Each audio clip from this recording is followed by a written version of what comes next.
Duto Realty is a homegrown business with an eye for getting the job done right. From football games to Sunday school and everything in between, these ladies care about our community and the people in it.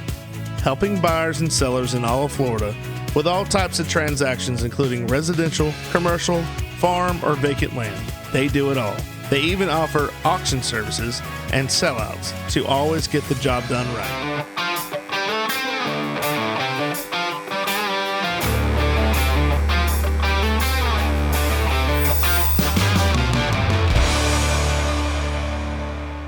All right, we have a special guest today.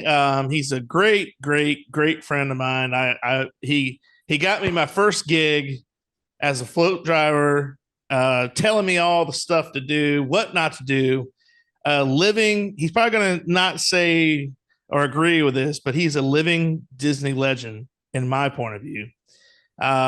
So without further ado, let's welcome Mr. Bruce Wolfe. Bruce, welcome to the show. Hey, Bruce. Hey. How's If it I had going? little confetti poppers, I would pop Boom. Yes. But then I'd have to clean it up. So yeah, and there's no sweepers coming behind you. and I'd have to do it. How are you doing? I'm great. How are you? I'm doing great. Just trying to keep this going and catch up with some old friends and coworkers and new friends, meeting new people. This is what it's all about.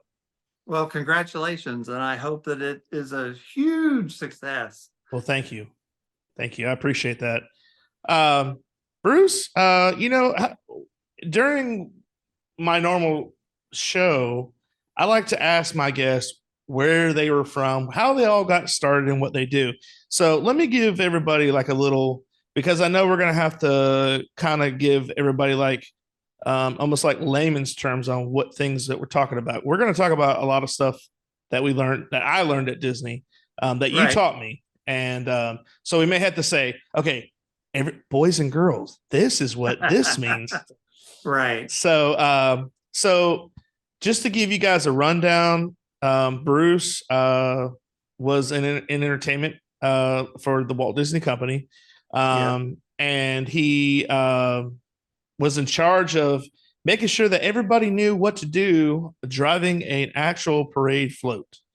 And I thoroughly enjoyed it, talking about it in past episodes. I have thoroughly enjoyed talking about funny stories about Bruce. Bruce is one of those guys that can make something very dull and monotonous seem very fun. No doubt. And some of the training that we had to do was like that, but it was a must. It needed to be done. But what's the old saying in the element of fun? Or when there's a job to be fun, there's an element of fun. So I think Bruce really took that to heart, and which made it so much easier. But go ahead, Well, Bruce. I didn't ever want to teach anything that I myself wouldn't be able to handle sitting through.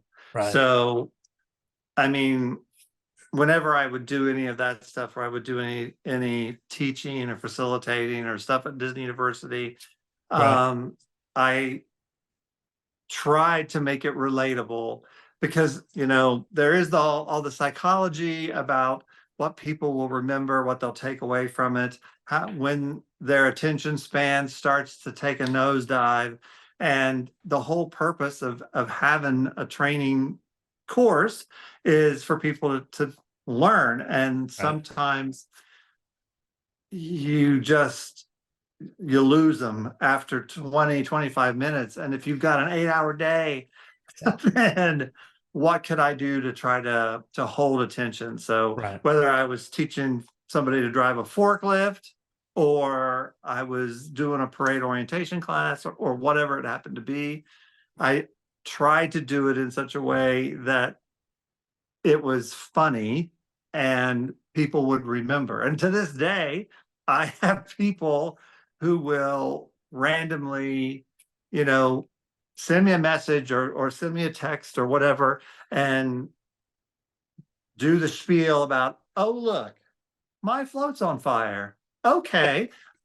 And go through the whole thing. Not that they're driving floats and they're on fire, but No. you know, whenever they have to use a fire extinguisher or they see it on TV, even. So that means a lot to me, which is silly as that sounds. Yeah. But and like, oh, the day that the Maleficent dragon from the current daytime parade at the Magic Kingdom, when it caught on fire in Liberty Square, as it was happening, my phone was blowing up. Now I'm in southeastern Ohio.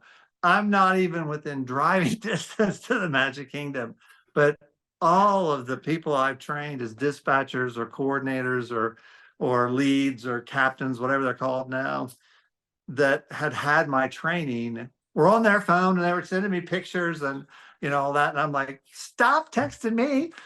Did you get the driver out? Have you got the fire extinguishers? Are you moving people away? Stop texting me. But there's a part of that though that makes me very, very proud. Yeah. And very sentimental in the fact that I come to mind when it's something that people need to remember, when it's important, not just random, not just the funny random stuff like Hoop River in Liberty Square or what exactly in feet, how long is the parade route, the Magic Kingdom, but that the important stuff stuck too. So Right. So speaking of that, I'm going to ask you the most famous question at Magic Kingdom, and it is, what time does the 3 o'clock parade start? well, it depends on where you're standing. That's what I told him. That's what I told him every time. I'm like, well, if you're in Main Street, it's about 3:30, 3:25. Are we looking at the radar? There's a window. Is it a clear day or is it raining? Yeah, we can go out. There's a window. There's a little window. So it just depends. Oh. So whenever anybody would ask me for real, aside from in my head, I'm doing like, 50 eye rolls, trying not to have my, facial expressions show how silly I think it is. Yeah. That would always be my answer, is that, well, it depends on where you're standing and it depends on what the weather happens to be. Yep. And it depends on how many people are in the area. Sometimes we've delayed because the park was at capacity and we had way too many people, had a hard time getting them out of the street. So yeah, just depends. Every day is different. Every day. And a lot of people don't understand that, like, it's like every day parade is like a miniature, it's like a mini movie set. It's like you have everything, all this production is going along, everything's set up. There's the staging, there's the blocking, there's all these coordinators that are together that want to make sure that everybody's doing what they're supposed to be doing at the precise time. And it's like a well-oiled machine. It's until you actually do it or see it, like, from both sides, you don't realize how awesome that it really is. Like, it's just like I said, like a miniature movie set. And I would just be standing there in awe, just watching people get forklift to their float, help them to get on different things, and just take it all in. Just like, wow, this is really cool. So it's very special to be a part of. Yeah, your average audience member or park guest who's watching the parade, they don't usually stop and think about how in the world they got aerial up that high on the float, right? Or how the float's even moving down the street. And of course, then you have the dads and the boyfriends who on Main Street would point out to their girlfriend that the floats are going along the trolley track, and then just want to smack them upside the head and be like, oh yeah, big guy, what happens when they turn onto the bridge and there ain't no tracks anymore? Yeah, but it doesn't really matter. That stuff, the fact that they're they think about that is rare. But I used to tell the captains or the coordinators all the time that You, in a perfect world, we should be paying you to watch the parade. That on a perfect day, there's no reason for you to have to step out into the street or into the show to do anything, and people therefore shouldn't notice you if Right. everything's going according to plan. Right. And that was pretty much everybody that I had anything to do with, other than the performers who we did parade orientation for. But everybody else, flow drivers, technicians, costumers, captains, everybody who made it, the whole thing happen, you wouldn't notice or wouldn't think about Right. if there wasn't anything bad going on or something that you'd have to correct.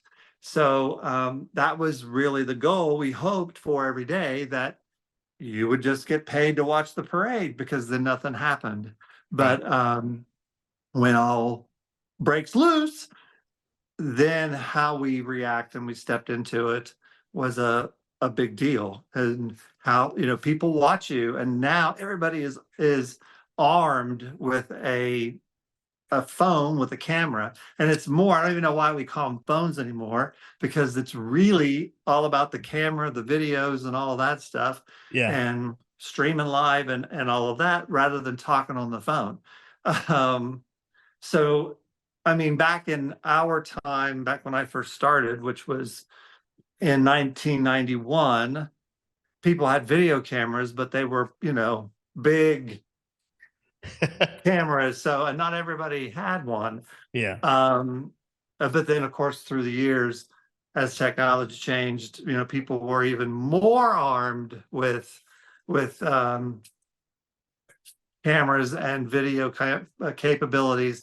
But even more importantly, or frightening, I should say, is the fact that as it's happening, it can be broadcast. So everybody has a little Right. television studio in their hands. Yep. So Yep. I'm assuming, I don't know for sure, but I would think, based on what I remember, it probably is a nightmare for Disney leadership that such a thing is capable. Because before, if something happened, if it was newsworthy, they would have a chance of getting ahead of it and get a spokesperson out in front of it and all of that stuff. Right. Whereas now, that's not possible. It's going to have to be an after the fact Yep. explanation or reasoning or whatever. But whether your water is supplied by a public municipality or a private well, for residential or commercial use, Purified Water Services LLC has the solutions to provide you with simply clean water. We offer a complete line of professional water filtration equipment and accessories. Soft water makes a difference you can see and feel. Water heater and appliances last longer with less maintenance. Iron and H2S filters eliminate iron stains and offensive rotten egg odors, and protects your water softener equipment from iron fouling. No matter what your problem is, Purified Water Services LLC has a solution. Contact Kenny Williams at 352-446-2709. Yeah, being a part of the parade, it is, as is everything, a show. But for us, we happen to be doing, like the castle stage, moving through the park. The floats are stages that have all the sound and the lighting and the special effects all on them, but they all have to move to get from one place to another. And you have the performers and you got all this stuff. So people don't understand or really and truly appreciate it unless they've gone through it themselves and they know firsthand.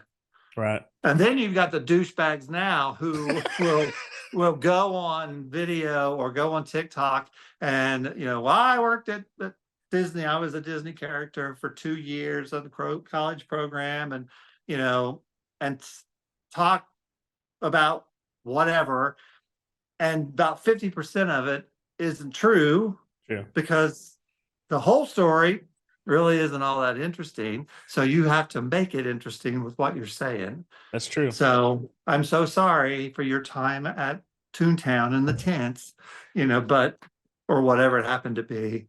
But I can't stand the know-it-all folks. And it's like, I don't remember you at Spectro Magic, not Yeah. even one time. Yeah. So shut it. But I don't. I stay out of it. I let people do what they're going to do.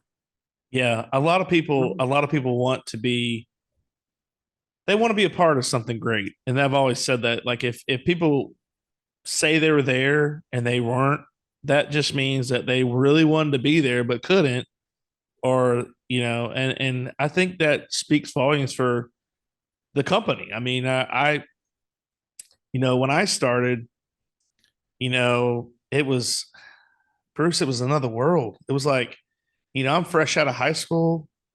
I didn't know anybody. I left a very small town. I don't even know how many people combined in the little areas.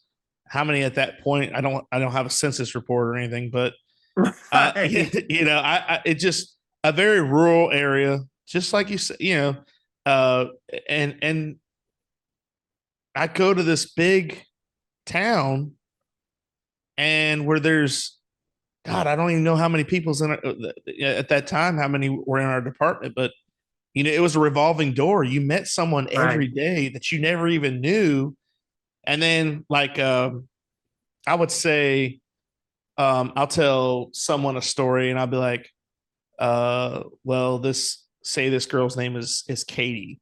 Well, how many Katies did you know? You knew like 10 Katies because we were on Right. a first name basis. Right. But Or I always, I would get all the time, I would get, oh, my best friend's daughter, she worked at Disney. I don't know exactly what it was she did, but do you know her? yeah, yeah. You're like, could No, I could don't know. could you give me a clue? I'm drowning. Can you throw me a Probably float? not. And it's You know, like, and then you're like, not only the departments, but what park? yes, I mean, it's not just the one park. because And people don't, they can't wrap their head around it. Just like I couldn't wrap my head around it. I had no idea what I was walking into when when I started my job. Um, I to this day will tell people I really believe in my heart of hearts that if you have the opportunity, everybody in the world, if they have the opportunity, they should work for the Disney company in some way, yeah, especially the parks and resorts, even if it's just for a season, a 3 month span, or yeah, yeah, a year, just so they can see what is capable, like what is an actual possibility. right, The amount owning a business now, I always had an appreciation for different things in the operation that needed to be taken care of, because in my job over the years, I would be responsible for ordering supplies, having the stuff that we needed, whether it was, parking cones or glow sticks for flow driver training, or it was having enough fire extinguishers that we could use during training for yeah, captains. Because right, I made sure every single person that I trained, I had physically seen that they knew how to operate a fire extinguisher. that's right, But somebody has to buy that stuff or get right, it approved. So now as a business owner, just I've got 98 windows in this building, and none of them had been changed out in any of the years prior to Dan and I getting here. So, and of course, every window in this building, being a high school building from 1914, nothing is standard. So just to have a one window replaced, which is ginormous, oh yeah, is a custom window that's about 8 $100 to $1,000 Ooh. a piece. So of course I can't buy 98 windows all at the Right. same time. So Right. it has been, we've been here now 9 years. In that time, we've had quite a few, the worst ones obviously, replaced with brand new, energy efficient, blah, blah, blah. But, we still have a lot more that need to be done that we just haven't been able to afford to have done. But Right. at Disney, 98 windows, oh, they all are $1,000 a piece. Pisha, order them. Mm-hmm. Within a month, they're all changed out in Yep. a done deal. Mm-hmm. I can't do that. No. And I don't know many businesses around here that would be able to afford to do that either, because Right. we're in a very, very small town here along the Ohio River. And just yesterday, this past weekend, all the rain and the storms and everything that hit, that went up the Appalachian Mountain Trail area up through to Maine, all the water, the rainwater dumping into the little creeks and rivers that are up there makes the Ohio River, which we live directly across. I mean, it's across the street. It's right there. Oh, wow. It floods. Mm. And so we spent the last part of last week watching the water level get higher and higher and higher and wondering, Right. is it going to make its way all the way up to the building? And if so, what are we going to do? Like, and after it goes down, how do we clean all that out of there? Right. And it's not just us, it's the businesses that are actually even a little lower. The water gets to them, before us. Yeah. What's going to happen? So yeah. But back to my point, Disney is a company that has the resources, Mm-hmm. not just the funds or the access to the money, Right. that they have the people who can make it all work. Right. And things that you and I would never even dare imagine to think that, could be a possibility. Right. They somehow are able to pull that all together. So it's amazing to me. And I think anybody who pays attention and works there at any of the parks, I think they should have an appreciation for that it's like, wow.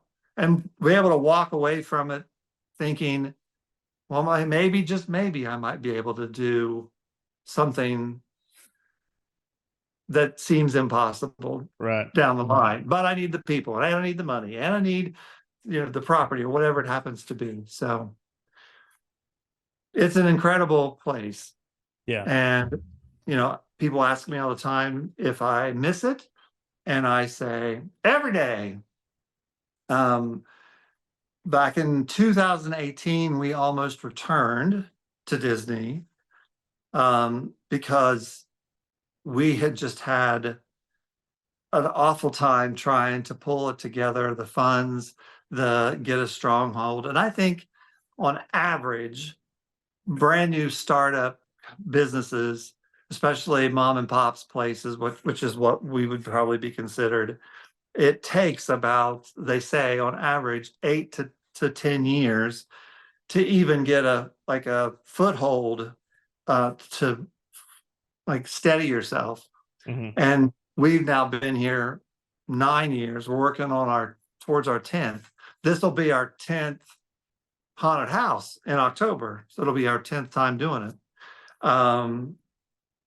But back in around that time period, I'm like, I don't know what we're going to do. So we talked in great length.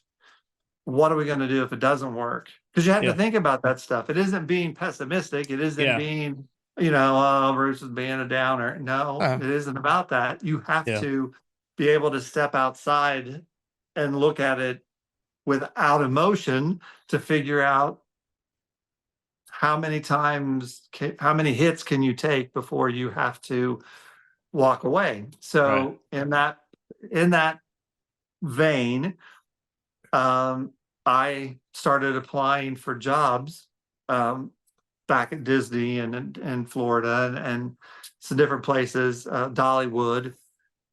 just in case, and not thinking that anything would come from it, but I got an interview for a costuming operational management position at Disney, and interviewed over Zoom. And the next thing I knew, they offered me the job, but I needed to go to casting and have a background check done again, even though Yeah. I'd had one done every single time I had a TA. So I flew to Florida for like really just like a 3-day thing. Flew down, went to the casting building, had the fingerprints and all that stuff done, spent the night, and then flew back. And just before we were gonna put things in motion, Dan got sick and had to have exploratory surgery. Ended up that he had to have his gallbladder removed and some different things. So I couldn't leave him. I Right. couldn't be like, I gotta go true traditions. I'll be back Yeah. next week. Yeah. I wasn't about to do that. Right. And so I had to humbly, turn down the job. Plus we selling the building and doing all those things were going to happen too, obviously, but it didn't work out. And then the pandemic hit. Mhm. And probably had Dan and I not come here back in 2015, if we just stayed the course, or if we had gone back for that, we probably would have been laid off. We probably would have lost our jobs, been Yep. among those Yep. who were furloughed or whatever you want to call it, Right. because we weren't in jobs that were protected by the Teamsters anymore. If you're a salaried cast member, then who knows what you're going to do. And at Imagineering, they exist from project to project. If there's no project, they have no job. Yeah. So being a low man on the totem pole at WDI, even though I'd been there for 3 years, I doubt that I would have survived all that horror, which I know Yeah. that there's still people feeling it from, who were laid off and some who didn't ever go back. So Right. Promotional consideration paid for by the following: Webster Ace Hardware and Farm Supply are generous sponsors for today's podcast. They have been a family-owned business for 27 years. This helpful hardware store sells items such as archery, Ariat clothing and boots, Wrangler jeans, case knives, Hammond's candies, and live fishing gear. They also have a full selection of hardware, RV supply, propane, Ben Moore, Royal & Clark, and Kingston paints. You need a barn or fencing job done? Custom barn kits and roofing metal are provided at your local Ace Hardware store. What about a new grill for the yard? Traeger, Big Green Egg, Weber, and Blackstone are found here, along with all the accessories to go with it. Stock up your workshop with DeWalt, Milwaukee, or Craftsman tools. They got you covered. Remember to go to ace.com to shop their entire line to have items shipped directly to the store. But I was going to say, I left in 2017, the end of 2016. So the beginning of 2017, I call it my seasonal contract. So many people got laid off because they didn't meet the requirements of the 150 hours in a year, right. calendar year. And I did everything I could because, I was juggling another job. I was a substitute teacher at the time. And then when I couldn't find shifts there, I go to work at Disney, and I would always make, of course, I had, Danita at the base. I had Renee Pittman and scheduling. She was helping me out so many times. Like, hey, we got shifts, and they would always let me know. And I was so grateful, and I was able to make it work. And then I'm in not the current job I have now as a courier, but I was in the maintenance department. I got a job in August of 2017, and after that, I just said, before I tried to think about, could I still do this? And I was like, nah, I don't want to work 6 days a week. You work 5 days a week. You want 2 days off to relax and do whatever you want, called life, and I just couldn't see me doing that. So I let it run out. And I believe the same thing you just said. If I had made it till 2020, they would have cut me because I was considered seasonal with Right. full time hours. Right. But it killed me to leave. I'm very sentimental. I look at things like I said before, when I'm just sitting there waiting as a backstage spotter or traffic traffic stop. I would just take it all in, and I would just, and it seems silly to normal people. They're like, well, it's just, it is what it is. And I'm not a big, they'll say I'm not a big Disney fan, so it wouldn't bother me. But there's a point in your life where it's time to walk away from something. Athletes do it all the time, but I just had that feeling. I'm like, man, this is really going to be it. So my last couple of shifts, I had told Celia the same thing in a previous podcast, that I would sit there behind the PC. They have those benches out there by the canal. And it was like, I don't know, it was like you knew that your time was up, and you just took it all in. You just go, man, I'm going to miss this. I'm going to miss being able to come here, sit here like I do all the time, or come and go as I please. It was just a big adjustment. It was something that it was my decision to walk away, even though it was their rule. But I never got fired or anything. I just wanted to leave on my terms and go. And I remember the last day I worked, I was telling, I forgot who the manager was, but I was like, this is my last day. And they're like, and nobody, I mean, they were all like, oh, but it was just Right. like it, but it was like, it was like, I just, it was heartbreaking Yeah. going out of the tunnel one last time, getting on the bus the last time. It was almost like, uh, when we closed Sword into Stone, I did that quite a bit. And I think that was 2006 was the last time they had it, like the original show. And it was time, it was the last show of the day. And instead of like kind of just like making it last, dragging it out, just we just left. We had no, I mean, it was done. It was like when the curtain closes, Right. you don't Was pull the no, curtain there back was again. no fanfare and, Right. Right. no hurrah. Right. Right. No parade, no pun intended, but Right. no parade for you. And it's like, it's a very surreal thing. Like, it's like, again, I spent half my life there. Yeah. I started when I was 18 years old. I'm like, this is all I've ever known. Right. These are my people. This is my second family besides my immediate family. This is another family that I have. And I don't ever know if I'm going to ever see these people ever again, and thank God for Facebook and Right. all the social media platform. I could keep in touch with them. And then now that I'm doing this, I'd like to catch up with everybody and just talk about the good old days. But I mean, again, that's all they are, the good old days. It's like, Right. this is a new chapter and you just keep going. But it's a part of your life that you look back on and you remember fondly. Oh yeah. It's a time in your life that you are proud of. Oh You're yeah. proud of the things that you've done. And I too, when I left, it wasn't that I was running, yelling, and screaming because I was mad or angry about something, that's why I was, throwing up my arms and leaving. It wasn't that at all. I wasn't Yeah. fired, terminated, downsized, none of that. It was my doing. It was my decision to make. And you're right. You have to be able to roll with whatever it is they're doing, whether you agree or you don't.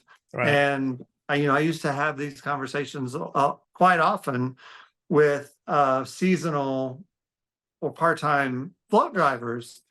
I was tasked with maintaining the regulatory training stuff, and part of that was hearing conservation, and that required that every driver have a hearing test annually.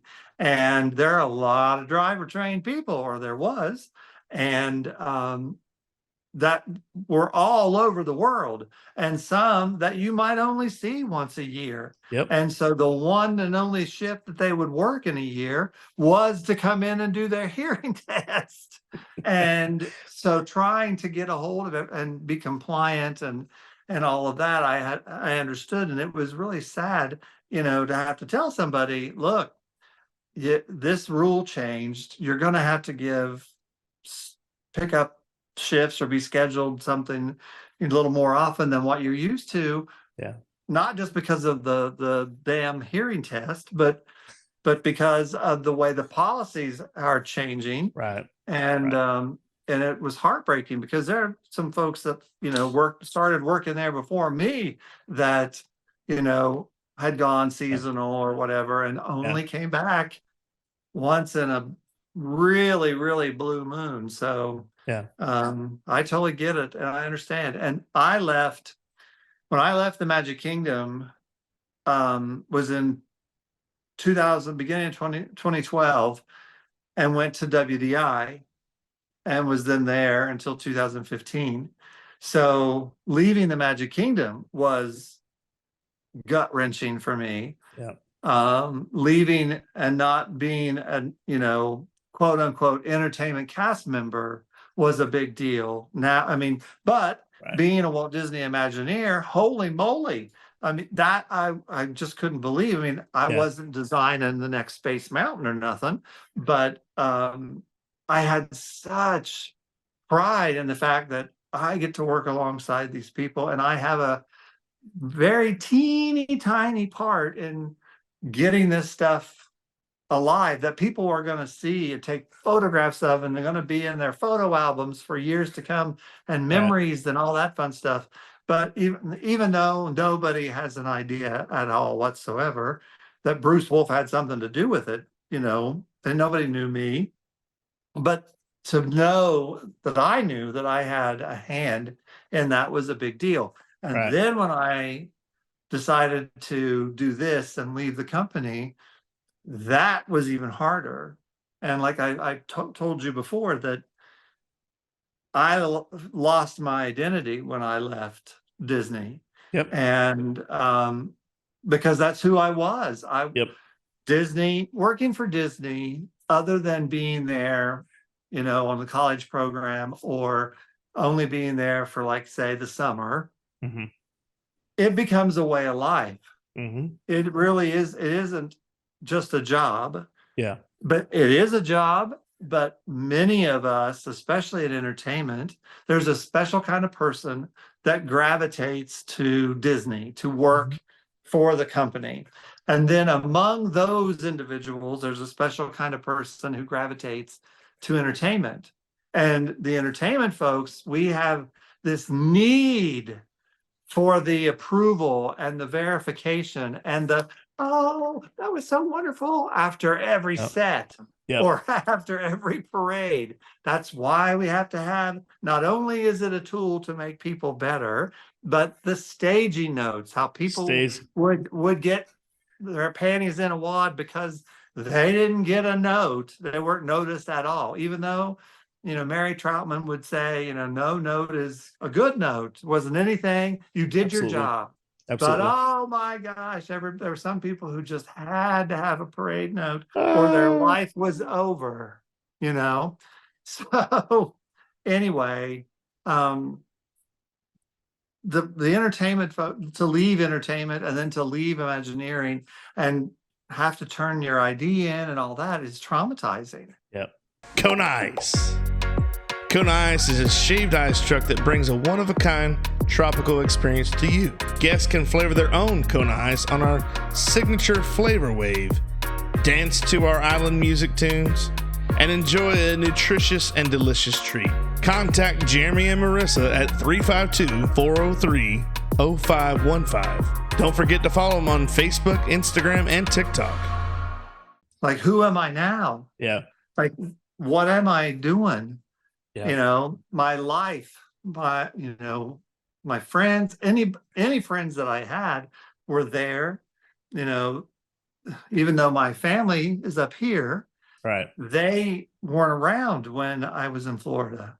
and 25 years in Florida at Disney. And we have a tendency to revolve our lives around Disney. Oh yeah. Because you are scheduled mandatory overtime and you are expected to do Spectrum Magic 5 days a week, or 6 days a week, whatever the case may be. And I was telling my mom a couple days ago that I just remembered that when I first started at Disney, Pleasure Island was there. And we got paid on Thursdays. But back then, direct deposit wasn't quite a thing yet. Yeah. And actually, it was a big pain in the butt to have direct deposit. You had to wait 3 weeks and fill out a paper form and take it over. You had to have your account with Vista Credit Union and all. I mean, it was a big hassle. So most everybody would get their paper paycheck in the tunnel and then would walk down the tunnel, go to the Sunbank building, which had a cast member access in the back behind Town Square. You'd stand in that long line, get your check cashed, go down into the tunnel and have lunch real quick because it was cheap. And then that night, it was a Thursday night, cast members got into Pleasure Island for free. And we would go every Thursday night and go to Mannequins and sit along along the dance floor and watch it rotate around and judge people as they went around. And you'd have your couple of drinks, then you'd go home. But that was like an every week thing that I'd forgotten completely about because it'd been so long ago. But so your friends, you not only work with them, but you develop friendships and relationships. I met my husband there. So it's a lot more than getting up, shaving, driving into your job, working your 8.5-hour shift or whatever, and then coming home. It's not that. It becomes a lot more. So it's hard to step away from that. It's almost, somebody had mentioned that in, my book, Storytime with Bruce, that I mentioned that, like, is it a cult? Because it's very cult-like, behavior. And I'm not saying, oh my God, it's like the Manson family. I'm just saying that, is it? I mean, you look at like how every character performer that was worth a grain of salt cared about the character integrity, even when the company didn't. It was the characters, the performers who would be upset that Modern Family put one of their actors into a bear costume and they filmed at Disneyland. It was the entertainment folks grumbling about it. But Modern Family is ABC. ABC is part of the Disney company. Then nobody said don't do that. So we would take things like that. You tell me this is how it is. That's how it is. You tell me I have to shave every day. I don't know how many times I'd have to tell cast members. They would ask me why. Why do I have to have my shirt tucked in? Why do I have to shave? And my whole part of it was, number one, you need to be proud and have pride in what you do. You need to. I know it's uncomfortable to have your shirt tucked in. I know. I don't care if you untuck your shirt after you get inside your float so nobody can see you. But if that thing catches on fire or falls apart in the middle of the parade route, you better be tucking your shirt in as you're climbing out. And as far as the shaving and the haircut and the nails and all that stuff goes, my explanation was always, look, think of it as like a 2-year-old kid gets lost. You need to be approachable. That's part of the whole thing. It isn't to make your life miserable. It isn't just to have the rule. It's that you have to think about what the overall picture is of this park and to be approachable. And for a little 2-year-old at the time, if you've got a real scraggly ass beard, coming out of your face, they may not be quite so anxious to come and tell you, hey, I lost my mom and dad. Yeah. Or you got a big, skull tattoo on the side of your face. May not make that 3-year-old eager to come and tell you that, oh, the lights just went off for ELP and I'm stuck separated from my family. Right. So I you couldn't agree preach more. that and you preach that, and then the next thing you know, we're not doing that anymore. I know, that's crazy. After all those years, Bruce, I hate shaving because I get like infected hairs. Yeah, I hate it with a passion. Yeah, hate it. They made me. I did it. Number one, because it was my job. You had to. They send you home. That's what I needed to do. It wasn't my job to ask why. It wasn't my job to say, I get it, and argue about it. My job was, this is what I'm supposed to do. My employer, I do these things and I get paid the next week for doing what I'm supposed to do. Now, I know there are some people who are thrilled beyond belief that they can grow facial hair, and including the women, and that guys can have man buns, and you can have, God knows what done to your face in terms of, earrings, nose rings, eyebrow rings, or whatever. I don't know what the policies are. And there are people who are, oh, it's about time. And, that's great. Yeah. And more power to you. But it was for me, and maybe it's because I'm old, it was a matter of pride. To take pride in myself and pride in everybody else, and to be approachable and not to stand out. There's a reason everything was themed. Just like the parade was a show, the whole park is supposed to be a show. So nobody was supposed to be the star. The park was supposed to be the star, and we were all mere players. So that seemed to go away. And I know probably an unpopular opinion is, perhaps it was getting harder and harder to get people to agree to work. Meet those requirements. Especially with Universal getting bigger and bigger and more opportunities there. I don't know what their grooming or costuming policies are, but the fact that when New Fantasyland was built, it was difficult to get enough cast members to fill it, in addition to all the other things that were already there. When I started, there were thousands of people at the audition. And we're just talking about entertainment. There would be a massive cattle call audition, pretty much at UCF in the gymnasium, ginormous group of people. And then by the time I left Disney 25 years later, in that time, somewhere along the line, it became necessary for them to advertise on the radio that we were having audition. We never had to advertise audition. People, it was the cream of the crop. And Disney had the pick. They had their pick of the best. And then slowly over time, the pool of people in Florida just got exhausted, I guess. That reputations and word of mouth probably did some stuff. And just the way that the generations have changed. And that's not bad. Those aren't bad things.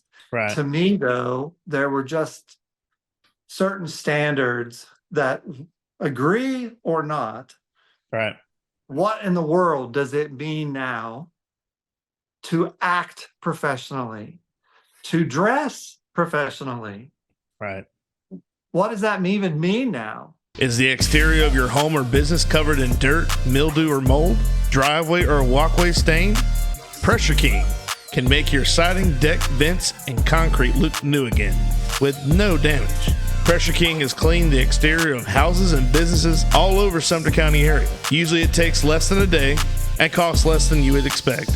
Call AJ at 352-457-7209.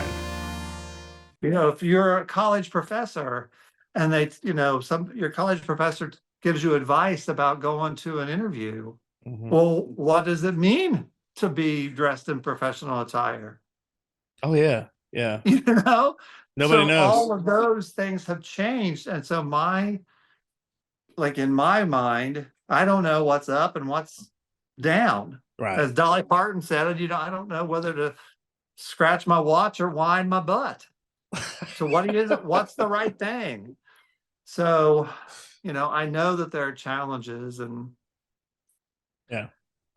things change, times change. And because of that, you have to ask yourself, now that we are gone, we're not a part of it.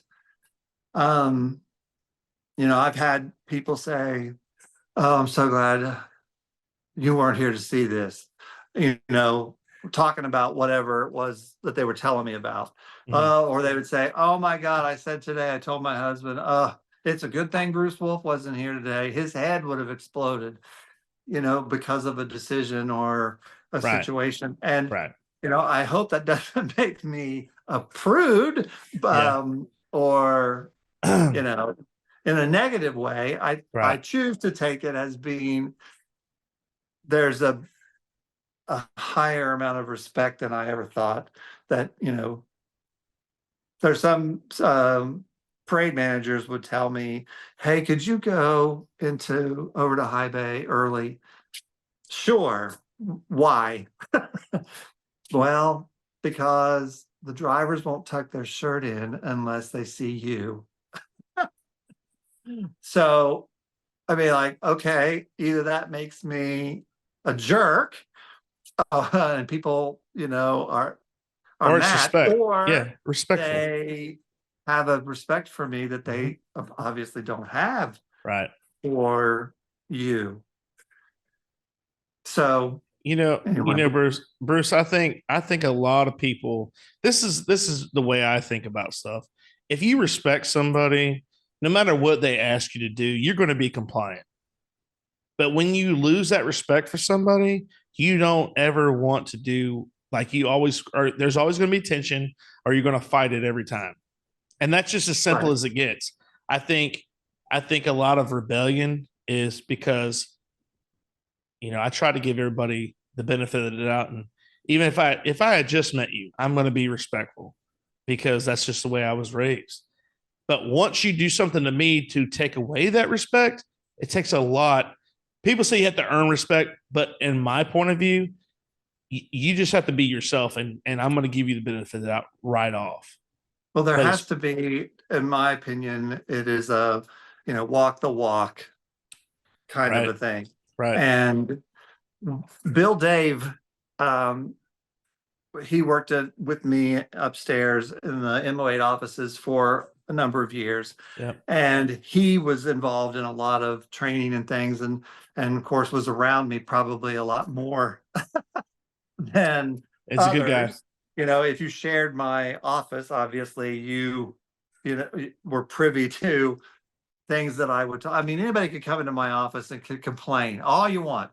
And I would ask at the beginning, like, you can say whatever you want. It ain't going to go any farther, but you're going to have to let me know whether you just need to vent or if you actually want my opinion, because I can do both, but you may not like what I have to say, but go ahead.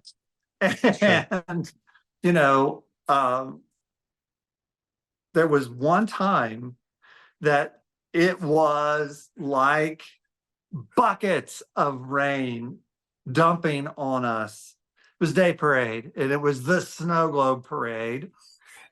And I wasn't even doing the parade, but oh my gosh, the rain, the wind, it was like the end of time, the water, and the whole entire parade was out on the route. So Bill Dave and I ran downstairs with Angela to help out, to try to be at corners, to help guide with the flashlights. you know, each individual float through the park to get them out as quickly as possible. It was just, you know, awful, but Yeah. that's our job, right? Right. So Right. after it was all done, it was all settled down. I go back up to my office, our office, and I am sitting there in my chair, I got towels, and I turn around, look at Bill David, and I say, "Do you mind if I take my shoes off?" Because my socks, of course, and shoes were full of water, sloshing, and I can't stand that.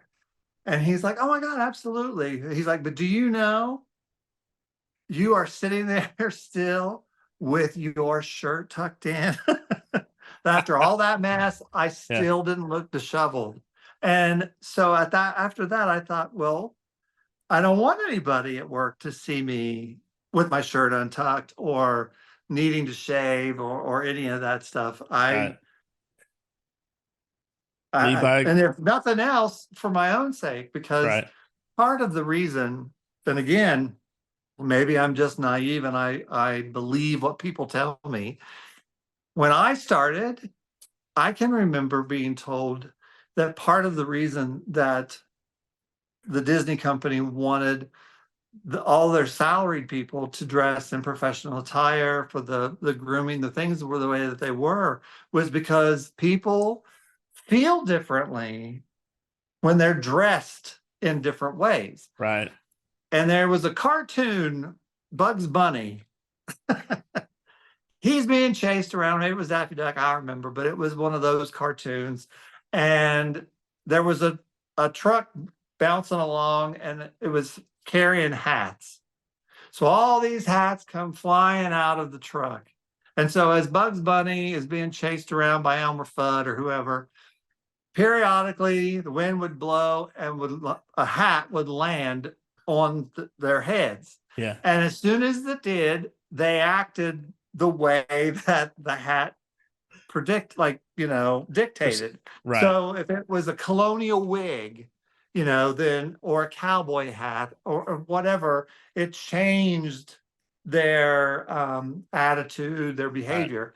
And I kind of connected that. That was my own connection, was that's true. If you are dressed up, Yeah. then you feel differently and you will Right. act differently. Mm-hmm. That's why anytime I ever needed to go up and talk to upper management, I would make an appointment and I would dress in professional attire. I wouldn't wear my basics up to sit up there because I didn't want that manager to be looking at me like, not that they would treat me differently, but they would treat me differently. They would Right. see me as, oh, just a know-it-all kid, Yeah. naive. Yeah. And I didn't want that. Yeah. I wanted no reason whatsoever for if I'm having if I have to have a conversation with you to make an appointment, there's something up. There's Right. something that really needs to be resolved Right. for me. Right. So I made it a point to do that. And now you see, oh my gosh, you see women in stretch pants and, big plunging t-shirt necklines. And like, that's professional attire now? Yeah. Okay. All right. Yeah. Whatever. Yeah. Yeah. Oh, wait. When I first started, I hated, because my first job, like taxable job, was at McDonald's, and they made you tuck your shirt in. Yeah. And as a kid, I'm 16 years old. As a kid, you don't understand. Okay, if you don't tuck your shirt in, it does look bad. You look sloppy. It can get caught on things or whatever. So if it's tucked in, so I would kind of do a roll where I would roll it up and tuck it under. Periodically it would fall out or whatever. But when I got to Disney, I'm like, and I was a greeter. We were greeters then, Right. and they took us there to casting, not to the costuming, which is now the character cost. All the stuff there Right. downstairs. I'm and you have to give your social, your social. Right. You were giving them your social security number. I'm like, oh my gosh, that's how I learned my social security number. Yeah. So It then wasn't a thing back then. It wasn't a big of a problem. no, And every time that you got paid on an ETR sheet, not only you could clock in whenever the heck you got there. right. It didn't matter. Some people would come, and clock in, early and go have lunch in the park and would, Yep. talk to their friends before Yep. any time before they had to get dressed for day parade. Yes. And then, or if you went to your location, you had a lead or a coordinator who had an ETR sheet who would ask you for what shift you're working today, the whole shift, and the last 4 digits of your social security number. Oh my gosh. And that's how you got paid. Wow. And then that evolved and you can't have social security numbers and all that. So that's when we got the PERNer numbers, a personnel number. Yep. And then, you couldn't clock in until 15 minutes, or that's the earliest that you could do. So all of those things changed, and I'm sure for the better, but it's because people were being shysters or, doing something they shouldn't have been doing. They ruined it for everybody. Thanks for watching this part 1 of a 3-part podcast. Stay tuned for part 2 and part 3 coming soon.